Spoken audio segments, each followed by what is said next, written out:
What up, YouTube? Yeah, I didn't know.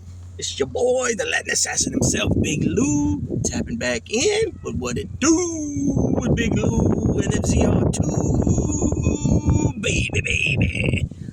So, this ain't gonna be very long of a video. I have another one coming. It's gonna be back to back. They're not very long. I'm gonna try to keep them about 5 to 7 minutes apiece, and just get out straight to the point of my reactions to two things that I seen, and the other thing was part of a song that I heard. Okay, so Patrick Bet David the other day popped on, and he said that he had Suge Knight on the phone, and one of his assistants or somebody that worked for him told him, "Hey, PBD, we got somebody on the phone wants to talk to you. Who is it? Suge Knight? The Suge Knight? Yeah." Okay, so he ends up doing I think it was like a 6-part interview, because when you're in state prison in California, each phone call is only 15 minutes, and you'll hear the lady automated recording come on saying your phone call may be recorded and monitored, right? And then you'll hear at the end of it say you have 120 seconds left, and then it'll say you have 60 seconds left, and then it just hangs up. So he had to call back after the initial call. He had to call back 5 more times.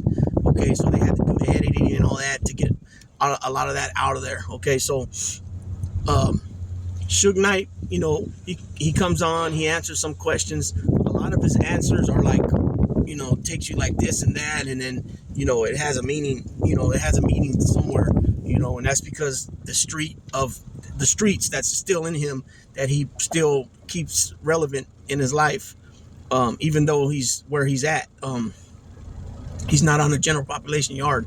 You know what I mean? So he's still, just because guys go that route and go to a sensitive S&Y yard doesn't mean they got talent on them. You know what I'm saying? You got some real gangsters over there, real killers over there.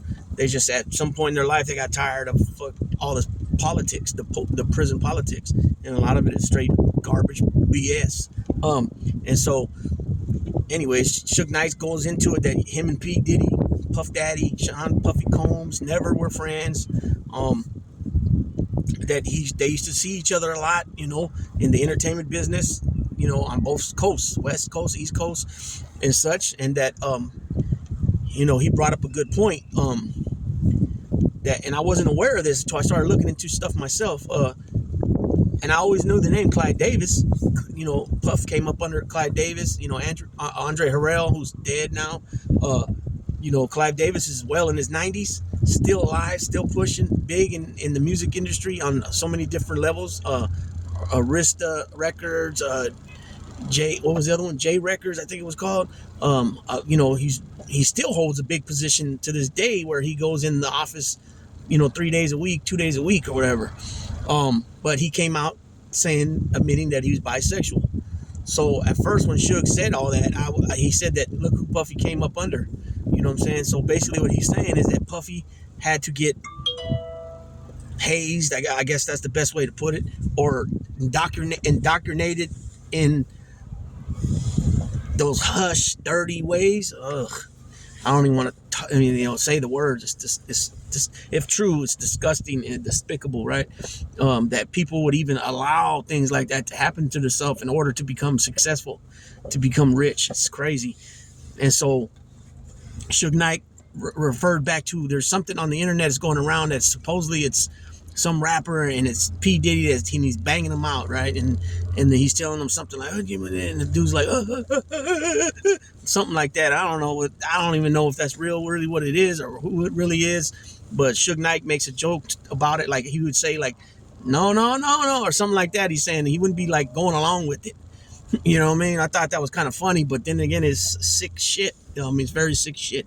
And so now, what he's saying is that, P. Diddy was he sacrificed himself in order to become successful. But then again, what people don't know is that Puff Daddy's daddy was a big time dope dealer in Harlem back in the day. He came up with the Frank Matthews, the Nicky Barnes, all that era, and he got killed back then. So I don't know what kind of money that Puff Daddy could have had inherited that his dad left. I don't know. I'm not saying that it happened, but he ended up going to college and having a good relationship with Andrew Campos, who's a alleged Gambino captain, right? I don't know how well they kept in touch over the years, but they do know each other. They went to college together.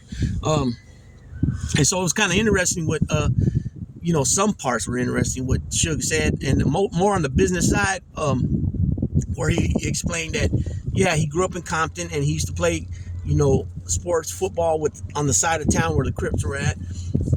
But that he got his business aspect, his business savvy, business brains, and all that once he went to University UNLV, University of Nevada at Las Vegas, right? The Running Rebels, and that's where he picked up a lot of his game at. He says, which I'm not here to I'm not here to dispute that or nothing. I'm just saying what the man said. This is a little reaction video off of what I seen, and so very interesting. I mean, from the avenue that he's coming from, and it kind of makes sense. I mean, it's unfortunate to say, but I mean, damn, man, it's people will do evil, disgusting crap in order to make a buck, and in this case, big bucks, right? So I suggest you guys go check that out on PB. I don't know if it's called PBD podcast or if it's still Value Entertainment, but just Google. All you gotta do is go to YouTube and search Suge Knight interview with Patrick Bet David. You know what I mean? And check it out. And with that being said, Big Lou tapping out.